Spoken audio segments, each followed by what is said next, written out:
अच्छा जी, आपको बताएं कि पाकिस्तान में बच्चों में ग़िज़ाई किल्लत एक बहुत बड़ा मसला है। आपको याद होगा कि वज़ीर आज़म ने भी अपनी पहली स्पीच में इसका जिक्र बड़ा किया था। स्पेसिफिकेशन थी उसमें, लेकिन at least there was a concern. हालिया रिपोर्ट्स बता रही हैं कि मुनासिब ग़िज़ा ना मिलने की वजह से 44% बच्चे आयरन और 40% जिंक की कमी का शिकार हैं। बच्चे थके थके रहते हैं। अगर आप कंसर्न है ना कि आपका बच्चा बीमार ज़्यादा हो रहा है या फिर थका थका रह रहा है, तो आप प्लीज़ इसकी जिंक डेफिशिएंसी और आयरन डेफिशिएंसी को चेक करा लीजिए, क्योंकि हो सकता है कोई बहुत बड़ा मसला ना हो। परेशान होने की ज़रूरत नहीं है, सिर्फ यही छोटे मसले हैं जिन पर काबू पाया जा सकता है। तो डॉक्टर इब्राहिम यूसुफ ने हमें ज्वाइन किया है, पीडियाट्रिशन हैं, चाइल्ड स्पेशलिस्ट हैं, न्यूट्रिशनिस्ट भी हैं। बहुत शुक्रिया डॉक्टर साहब। डॉक्टर साहब, हम ये कैसे आइडेंटिफाई करें कि हमारे बच्चे में जिंक या फिर आयरन की कमी है? अस्सलाम वालेकुम जी। बेसिकली मैल न्यूट्रिशन और ये जो जिंक और आयरन या माइक्रो या मैक्रो न्यूट्रिएंट डेफिशिएंसी जो होती है, उस पर पहला जो आपका जो डायग्नोसिस बनती है, यानी पहले आप जैसे आप पता चलता है, वो होता है लर्निंग डिसेबिलिटीज़ पे। अच्छा। यानी हल्का हल्का बच्चा जो है वो सुस्त पड़ जाता है स्कूल में, जिसमें रिमेम्बरेंस थोड़ी सी कम होती है। इसके बाद स्टार्ट होता है इसकी एनोरेक्सिया, मीन्स के खाना खाने की जो ताकत होती है वो थोड़ी सी कम हो जाती है। इसके बाद वो इरिटेबिलिटी शुरू हो जाती है। इसके बाद हमारी फैक्टर्स आते हैं जिस्म पे, यानी दाने हो जाना, मुंह के अंदर छाले पड़ जाना, या हमारी बॉडी की वेट कम हो जाना, या हम सुस्त पड़ जाते हैं, लेथार्जी हो जाती है, या फिर हम ज़्यादा में रिपीटेडली बीमारी होना शुरू हो जाती है, यानी बार बार बच्चे बीमार होते हैं। तो ड्यू टू यानी अगर आपके आयरन कम हो जाए या जिंक कम हो जाए या विटामिन डी कम हो जाए, ऑटोमेटिकली यू गेट सिक। और आपके बच्चे बार बार आप देखते होंगे कि स्कूल में घर पे आ रहे हैं या मोहल्ले में रह रहे हैं तो कंटिन्यूस जो बीमार रह रहे हैं, तो यू नीड सप्लीमेंट्स।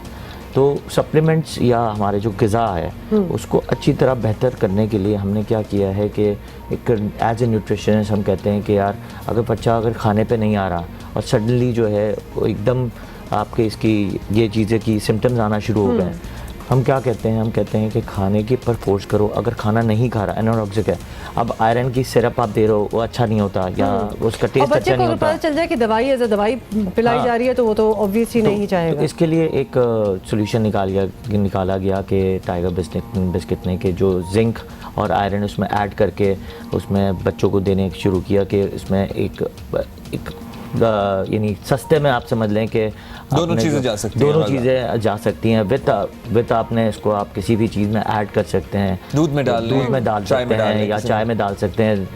ब्रेड में अगर आपने मक्खन के साथ मिला के इसके क्रंच बना दिया या सीरियल्स में इसके ऊपर क्रंच डाल दिया, तो एड ऑन आपको जिंक और आयरन मिल सकता है। As on its own also it's an attractive thing, मतलब बच्चे बिस्किट वगैरह तो खा ही रहे हैं, ऑटोमेटिकली ये होता है कि अब बच्चा उस चीज़ों पे आ जाता है विद अ चीप स्टाइल, यानी आपको पता है ना कि सस्ते में चीज़ आपको कैसे उसको पूरी करनी है, और फिर अच्छी अट्रैक्टिव चीज़ करने के लिए, फैंसी करने के लिए वो माओं के ऊपर होता है कि वो किस तरह उसको बना के या किस तरह उसको दे रही होती है।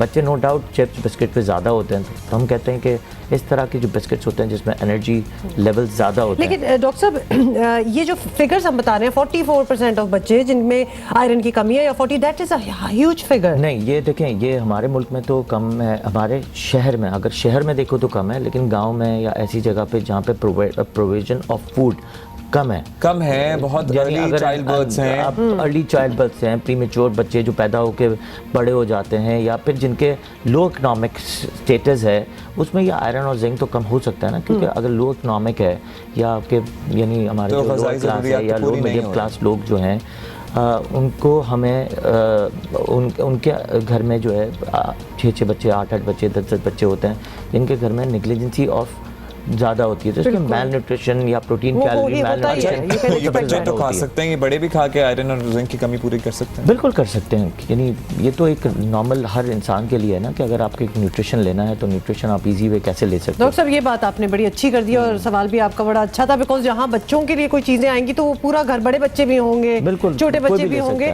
सो then this is a very quick fix. आप समझ लें कि सारे मिलके ही खाएं और ये डेफिशिएंसीज को भी पूरी करें। भी एक्सपीरियंस किया हुआ है कि अगर फर्ज करें कि आपने इस तरह की न्यूट्रिशन शाम के वक्त एक ऐड ऑन कर देते हैं, जैसे हम मल्टीविटामिन पे जोर दे रहे होते हैं, मल्टीविटामिन दे दो, जिस तरह आपने कहा कि बच्चे उस पर रागिब नहीं होते हैं या मल्टीविटामिन लेना नहीं चाहते हैं एज ए मेडिसिन या फिर टेस्ट की वजह से, तो हम इस तरह की सप्लीमेंट्स ऐड कर देते हैं कि इसमें अगर आपने दूध में बना दिया या कोई सप्लीमेंट के साथ इस बिस्किट को ऐड कर दिया या कोई भी चीज़ जी, जी, ऐसी ऐड कर दी जिसमें सप्लीमेंट बहुत से तरीके हैं, बहुत से innovative तरीके हैं। थैंक यू, बेस्ट कॉम्बो तो डॉक्टर साहब बिल्कुल यही है कि इस बिस्किट को आप और दूध के साथ, मतलब आप लिटरली दिस इज द बिल्कुल best best one. Doctor Ibrahim Yusuf, thank you so much for coming here. ये इन्फॉर्मेशन और इस किस्म की बहुत सी इन्फॉर्मेशन आपको पता है कि बड़ा ज़रूरी है, बिकॉज हम होलिस्टिकली तंदुरुस्त पाकिस्तान चाहते हैं। तो obviously if you start giving these things to your kids, इंशाल्लाह तो रिजल्ट्स भी इसके बेहतर होंगे।